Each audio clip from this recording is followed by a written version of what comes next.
కమల్ తన శోభనం కోసం అని రెడీ అవుతూ ఉంటాడు. చాలా సంతోషంగా అయితే తను రెడీ అవుతూ ఉంటాడు. ఇంతలో అక్కడున్న పల్లవిని ఆడవాళ్ళు ఇస్తూ ఉన్నాను. అక్కడ ఉన్న పల్లవి మాత్రం చాలా కోపంలో అయితే ఆ శోభనం గదిలోకి వెళ్ళాలి. వాళ్ళ ముఖం చూస్తేనే నాకు వాంతి వచ్చే విధంగా ఉంది. ఇప్పుడు ఆ శోభనం గదిలో నుండి నేను వాడి దగ్గరుండి ఎలా తప్పించుకోవాలి అని చెప్పేసి అనుకుంటూ ఆలోచిస్తూ ఉంటుంది. ఇంతలో వాళ్ళ నాన్నమ్మ కమల్ దగ్గరికి వచ్చి, అరే ఆ అమ్మాయి కసురుకున్నా గిసురుకున్నా నువ్వు మాత్రం సైలెంట్గా ఉండాలి. నువ్వు ఆ అమ్మాయి ఏదైనా అంటే ఆ ఊ అని అనాలి అని చెప్పేసి అనుకుంటూ ఉంటుంది. కమల్తో చెప్తూ ఉంటుంది. ఆ మాటలకి అక్కడున్న కమల్ సరే అని చెప్పేసి అంటూ ఉంటాడు.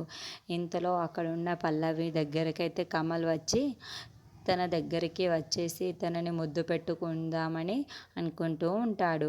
అది చూడగానే పల్లవి అయితే, రేయ్ ఏం చేస్తున్నావురా నువ్వు అని చెప్పేసి కసురుకుంటూ ఉంటుంది. తనని కిందికి నెట్టేస్తూ ఉంది. అది చూడగానే అక్కడున్న కమల్ చాలా భయపడిపోతూ ఉంటాడు. ఏంటి పల్లవి నువ్వు ఇలా చేస్తున్నావు అయితే అడుగుతూ ఉంటాడు. ఏంట్రా నువ్వు ఏం చేస్తున్నావు, నువ్వేం తప్పు చేస్తున్నావో నీకు తెలుసా, మర్యాదగా నువ్వు బయటికి వెళ్తావా లేదా అనైతే తనని బయటికి నెట్టేస్తూ ఉంటుంది.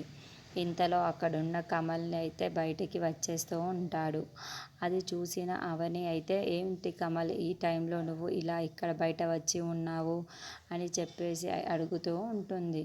ఆ రూమ్లో ఉన్న పల్లవి మాత్రం ఇప్పుడు వీడిని బయటికి ఎలాగైనా నెట్టేశాను. బయట ఉన్నోళ్ళని ఎలాగైనా వీళ్ళు బయటికి వెళ్తే బయట ఉన్న వాళ్ళు ఏం సమాధానం చెప్తాడో ఏమో, వెంటనే తీసుకొని రావాలి అయితే అనుకుంటూ ఉంటుంది. తాను కూడా బయటికి వస్తూ ఉంటుంది. ఇంతలో అక్కడున్న కమల్ మాత్రం, అదేమీ లేదు వదినా, వాటర్ కోసమని నేను బయటికి వచ్చాను అని చెప్పేసి తను అబద్ధం చెప్పి ఉంటాడు. ఆ మాటలు వినగానే అక్కడ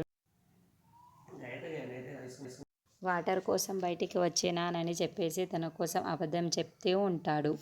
ఆ మాటలు వినగానే అక్కడున్న పల్లవి మాత్రం హమ్మయ్య చెప్పేసి అనుకుంటూ ఉంటుంది.